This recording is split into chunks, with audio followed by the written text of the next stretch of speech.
Assalamualaikum warahmatullahi wabarakatuh. Berjumpa lagi dengan channel kita Amir Matika Esakar. Salam sehat, semoga semua dalam keadaan sehat walafiat. Baik, pada kesempatan kali ini kita akan melanjutkan pembahasan soal AKM numerasi bagian 3 ya. Ini AKM level 4 ya, khususnya bagi para siswa SMP ya, kelas 7, kelas 8. Baik, langsung saja kita mulai dari soal yang pertama. Gedung pertunjukan.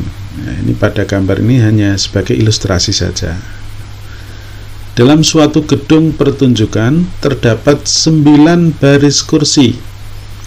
Pada baris pertama terdapat 8 kursi, baris kedua 12 kursi, baris ketiga 11 kursi, baris keempat 15 kursi, baris kelima 14 kursi, dan seterusnya mengikuti.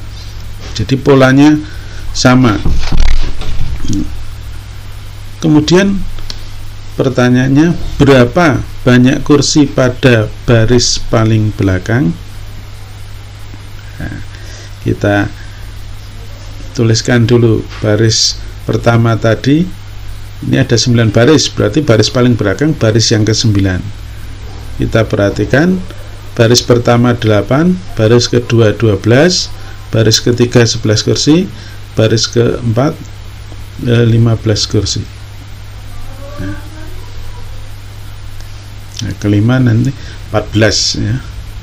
Nah, sekarang kita perhatikan, ini 8 tidak dengan 12, ini selisihnya dengan lompat ya, lompat 1 suku. Dengan 11 selisihnya 3 ya, bertambah 3.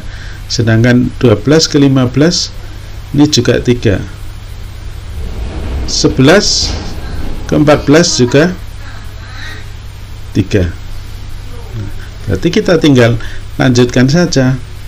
15 tambah 3 18, 14 tambah 3 17, 18 tambah 3 21, 17 tambah 3 20.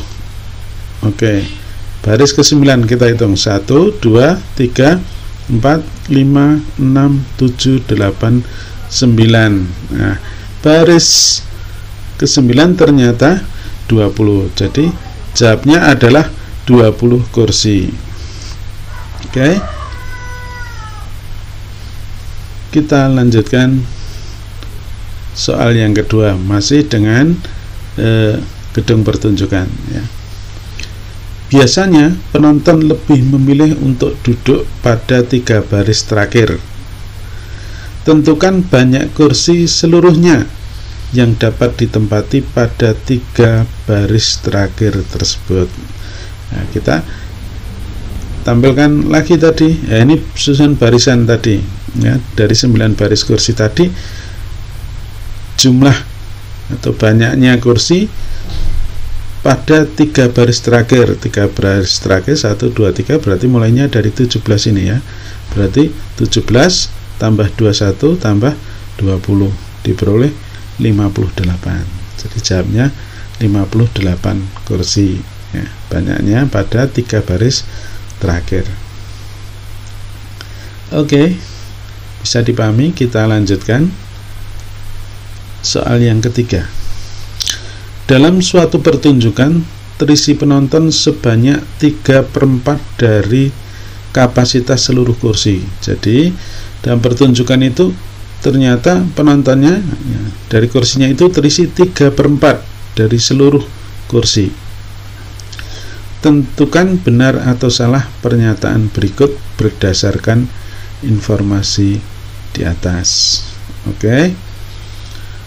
Pernyataan yang pertama, banyak kursi yang kosong atau tidak terisi adalah 34 buah. Nah, kita tahu yang terisi tadi 3/4, isi 3/4, maka yang kosong 1/4 ya, 1 dikurangi 3/4, 1/4 bagian kosong. Nah, 1/4 dari jumlah kursi, jumlah seluruh kursi tadi baris pertama sampai ke 9 ya, 8 tambah 12 tambah 11 tambah 15 tambah 14 tambah 18 tambah 17 tambah 21 tambah 20. Ini kalau dijumlah sebanyak 136. Jadi 1/4 dari 136. 136 dibagi 4 diperoleh 34. Jadi kursi yang kosong 34 kursi. Maka pernyataan pertama ini bernilai benar. Kemudian pernyataan yang kedua, jika harga tiket per orang 60.000, pendapatan saat itu adalah 6 juta rupiah. Nah, berarti harga tiket ini dikalikan banyaknya kursi yang isi. Kalau yang kosong 34, berarti padahal jumlah seluruh kursinya 136, berarti tiketnya sebanyak 3/4. Nah, atau 136 dikurangi 34, itu juga bisa 3/4 dari 136. Nah, ini yang isi tadi ya. Kemudian dikalikan harga tiketnya 60.000. Nah, ini dibagi 134 dibagi 4 tadi 34 kali 3 dikalikan 60.000 diperoleh 6.120.000. Pada pernyataan ini 60 juta, maka 6 juta ya, 6 juta. Berarti selisih 120.000, maka pernyataan yang kedua ini bernilai salah. Baik, bisa dipahami. Kita lanjutkan soal yang keempat. Kita beralih ini, migrasi burung. Migrasi burung merupakan pergerakan populasi burung yang terjadi pada waktu tertentu setiap tahun, dari tempat berbiak menuju tempat mencari makan selama iklim di tempat berbiaknya itu tidak memungkinkan. Tidak kurang 60 jenis raptor setiap tahunnya bermigrasi ke Asia Tenggara, 19 diantaranya ke Indonesia, sebelum akhirnya kembali ke habitat berbiaknya.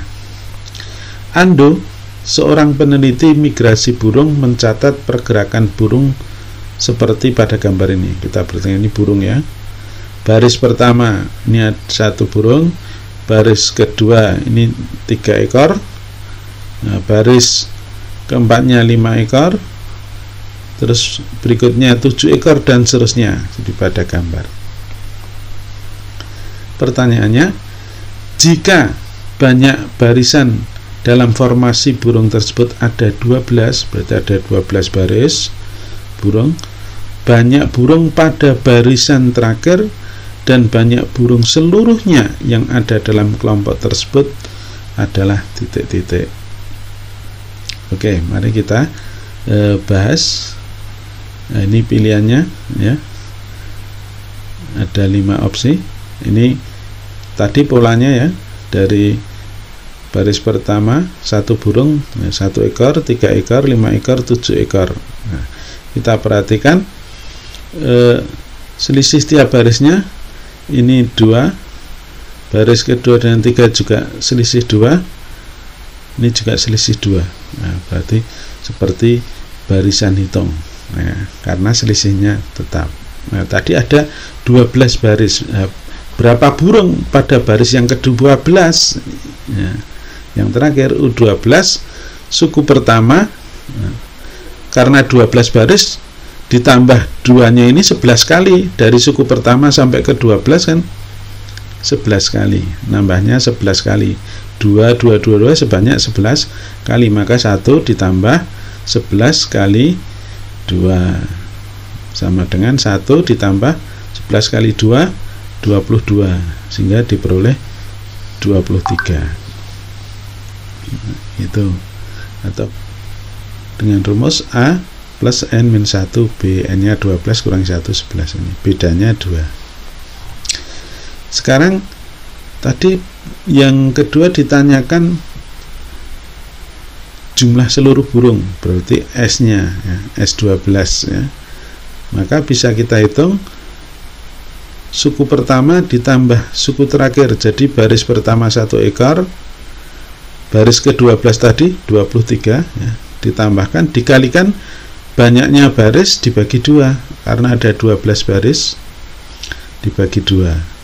1 ditambah 23 itu 24, 12 bagi 2 6, 24 kali 6 diperoleh 144. Jadi jawabnya 23 dan 144. Jawabnya yang B. Bisa dipahami ya. Nah, ini barisan hitung atau barisan aritmatika. Oke, kita lanjutkan soal yang kelima. Total barisan burung yang bermigrasi masuk dan keluar tetap sama, yaitu 12 barisan. Burung yang bermigrasi masuk Indonesia mengikuti pola formasi sebelumnya, yaitu barisan pertama 1 ekor, baris kedua 5 ekor, baris ketiga 9 ekor, dan seterusnya ya, ada 12 barisan. Dan setelah 3 bulan burung akan bermigrasi keluar, keluar dari Indonesia dengan pola genap, yaitu formasinya baris pertama 3, baris kedua 7, baris ketiga 11 ekor, dan seterusnya sebanyak 12 barisan. Tentukan benar atau salah pernyataan di bawah ini.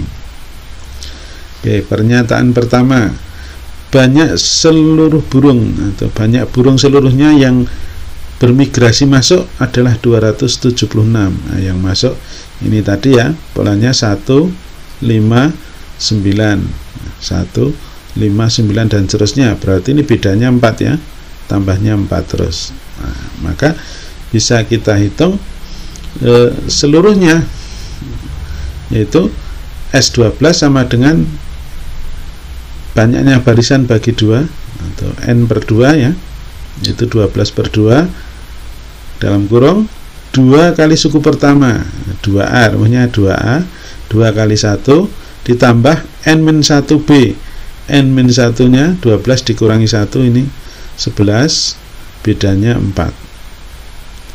Maka 12 bagi 2 itu 6, ini 2 kali 1 2, ini 11 kali 4 44, 44 tambah 2 46, 6 dikalikan 46 diperoleh 276. Berarti pernyataan yang pertama ini adalah benar.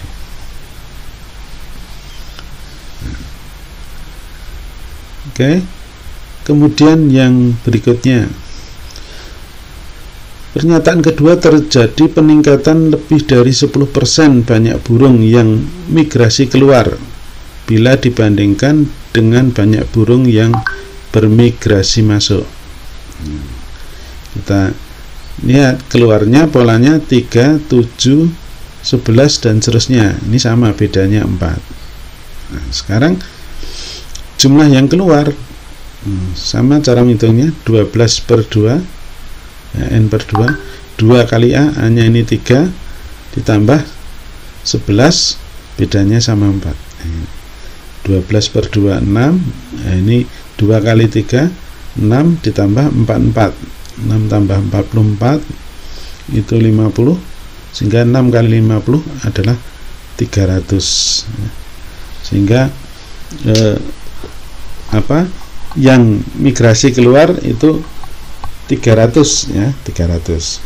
Sekarang apakah lebih dari 10%? Kalau tadi 276 menjadi 300, itu kenaikannya hanya 24 ekor. 24 ekor itu kurang dari 10%, karena 10% dari 276 itu ya kalau dibulatkan 8 ya, 28. Ini cuma 24 ekor, berarti kurang dari 10%. 24 ekor ini sekitar hanya 8%. Berarti kalau pernyataan ini lebih dari 10% peningkatannya yang keluar, maka pernyataan yang bernilai salah. Bernilai salah. Sekarang yang nomor 6. Ini ganti topik. Ani sedang mengisi daya ponsel miliknya. Berikut merupakan grafik kapasitas baterai dalam persen dan waktu dalam satuan menit dari pengisian ponsel milik Ani. Jadi grafik ini yang mendatar ini menunjukkan waktu dalam satuan menit, 5 menit, 10 menit, 15 menit dan seterusnya. Sedangkan yang vertikal ini menunjukkan persentase kapasitas baterai yang telah isi ya. Jadi dalam persen 10%, 20%, 30% dan seterusnya.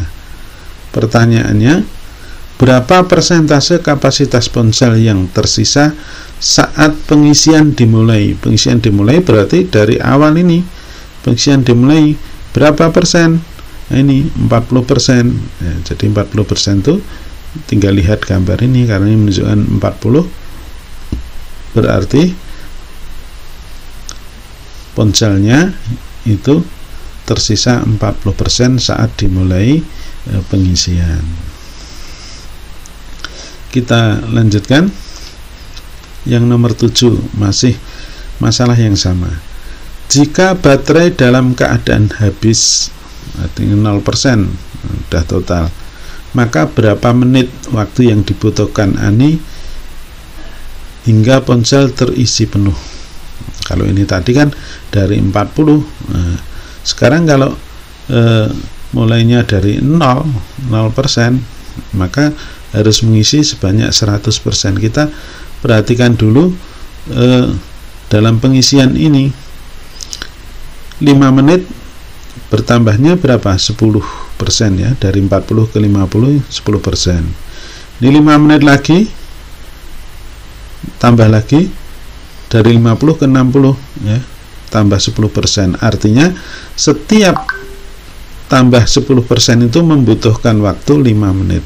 Nah, jadi kalau ingin 100% ya 10 kali dari 10%, berarti waktunya juga 10 kali waktunya. Jadi kalau pengisiannya supaya 100% dari 0%, waktunya ya 10 kalinya, yaitu 10 kali 5 menit, sebanyak 50 menit lamanya agar penuh dari 0%. Baik, kita lanjutkan nomor 8. Untuk menjaga kondisi baterai ponsel, Ani hanya akan mulai ngecas bila baterai ponselnya tersisa 20%. Ia selalu melakukan 2 kali pengecasan dalam sehari. Dalam sebulan, yaitu 30 hari, berapa watt yang digunakan Ani jika 1 jam pengecasan memerlukan daya listrik sebesar 1 watt? Kita perhatikan ya, Ani mulainya dari 20% ya, untuk jangan sampai 0%, untuk menjaga kondisi baterainya aman.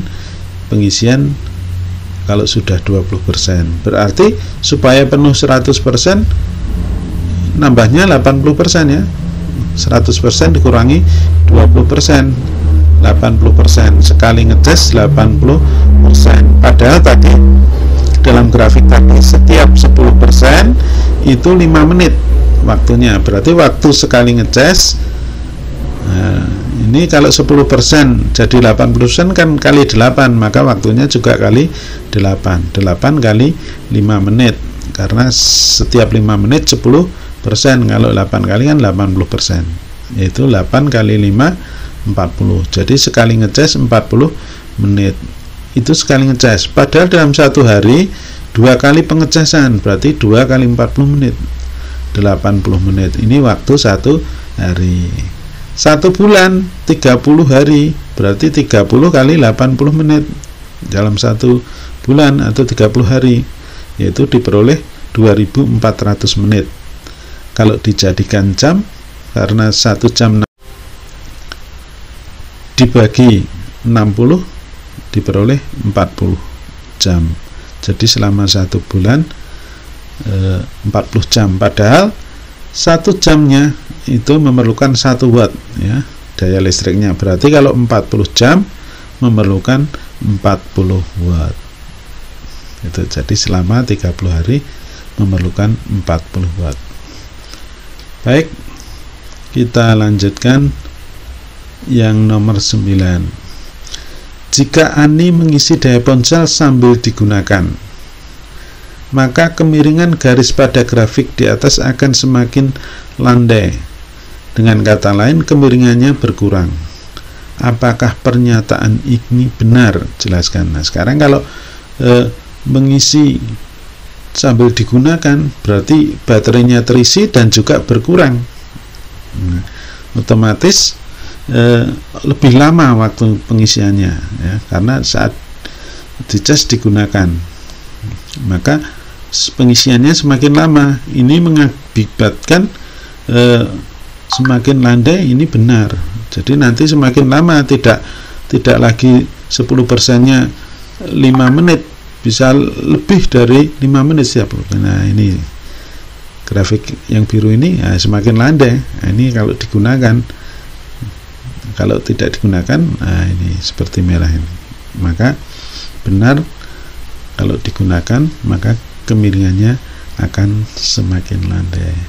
Baik, sampai di sini dulu pembahasan kita soal AKM level 4. Untuk itu, sampai jumpa pada kesempatan yang akan datang. Salam sehat, terima kasih atas atensinya. Tetap setia di channel Amir Matika Isakar. Assalamualaikum warahmatullahi wabarakatuh.